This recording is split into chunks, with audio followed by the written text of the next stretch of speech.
कर्म सिद्धांत के विश्वासी बनिए, कर्म सिद्धांत पर भरोसा कीजिए, कर्म कांडी मत बनिए।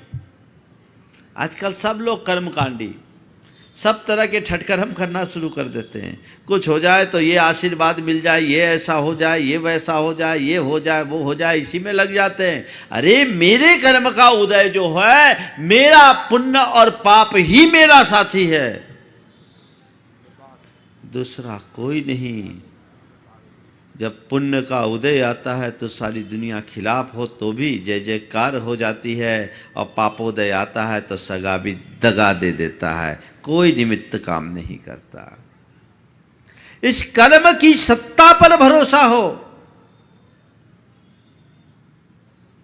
लोगों को मैं देखता हूं आजकल कर्म सिद्धांत गौण हो रहा है, कर्म कांड बढ़ता जा रहा है।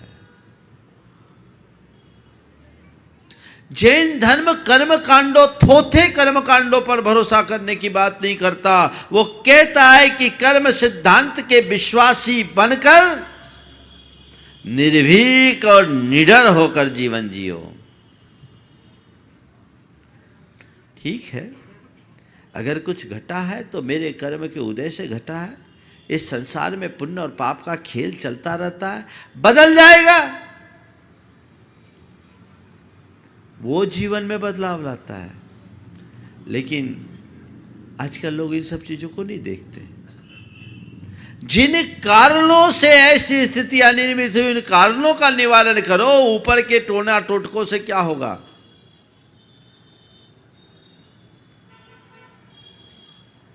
मजबूत बनिए। ऊपरी कार्यों से कोई स्थायी परिणाम नहीं होता। एक आदमी का घर और शहर के बीच में शमशान पड़ता था। उसे शमशान से बहुत डर लगता था। एक बाबा के पास पहुंच गया, बाबा रास्ते में शमशान पड़ता है, मुझे बहुत डर लगता है, कोई उपाय बताएं। बाबा ने एक ताबीज़ दे दिया कि बेटा ये ताबीज़ पहन ले, तेरे को डर नहीं लगेगा। ताबीज़ पहन ले, तेरे को डर नहीं लगेगा। महीने भर बाद बाबा से फिर वो मिला, बोला क्यों तेरा डर चला गया? बोले शमशान का डर तो चला गया। शमशान का डर तो चला गया, पर ताबीज न गिर जाए इसका डर आज भी है। आफत ही आफत है। इसी में तो जी रहे हो तुम। अगर तुम्हारा कर्म सिद्धांत पर विश्वास होगा तो मजाल है कि कोई तुम्हें डरा दे। अंजना एकाकी वन में रही, डरी, घबराई। जिस मनुष्य के हृदय में कर्म सिद्धांत का सच्चा श्रद्धान हो जाता है, चाहे जैसी विपत्ति हो वो उसे झेल लेता है। ठीक है, कर्म का उदय है, ये मानता हूं। कर्म का कितना भी तीव्र उदय हो, आज नहीं कल उसकी दशा बदलेगी। और आत्मा के श्रद्धान के साथ कर्म सिद्धांत पर विश्वास करने वाला तो कहीं से नहीं हारता। वो तो ये सोचता है कि देखो ये जो परिवर्तन है ऊपर के संयोगों का है, मेरी आत्मा में तो एक प्रदेश भी इधर से उधर होने वाले नहीं हैं। और कर्म में कभी स्थिरता नहीं होती। राजा भी रंक बन जाता है और रंक को राजा बनते देर नहीं लगती। मैं किसके पीछे परेशान हूं?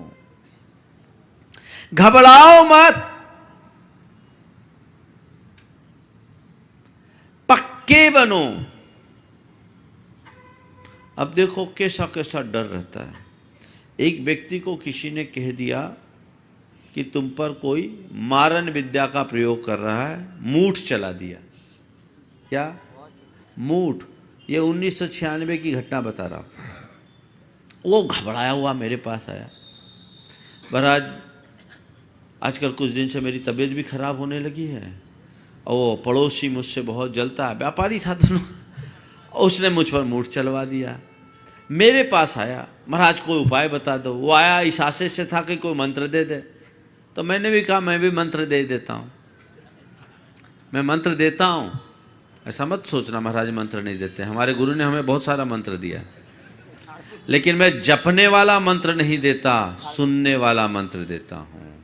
मंत्र का अर्थ वो भी होता है और मंत्र का अर्थ सलाह भी होती है। सही सलाह ही सम्यक मंत्र है। समझ गए? मैंने उसे समझाया, सबसे पहले उसके मन के भय को दूर कराया। कहा देख, जब तक तेरी आयु है कोई तुमको हिला नहीं सकता, और आयु पूरी होने के बाद कोई तुम्हें जिला नहीं सकता। और अगर तेरे तन का अंत उसके निमित्त से होना होगा तो होगा, तू परेशान मत हो। जब तेरे जाने की बारी आएगी तू जाएगा, तू रंच मत, घबरा मत। पर ऐसे किसी के कहने से कुछ नहीं होता।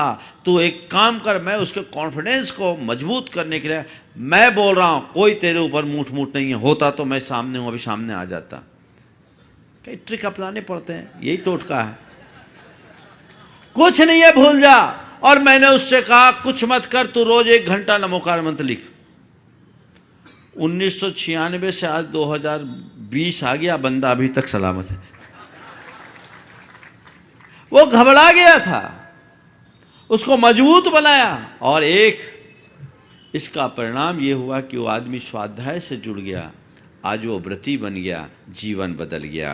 बोला महाराज आपने तो मेरे मन का सारा भ्रम तोड़ दिया। दोस्तों, अगर आपको मेरी वीडियो अच्छी लगती है तो प्लीज मेरे चैनल को लाइक करें, शेयर करें, सब्सक्राइब करें। इसी तरह से अपना प्यार देते रहें। Thank you.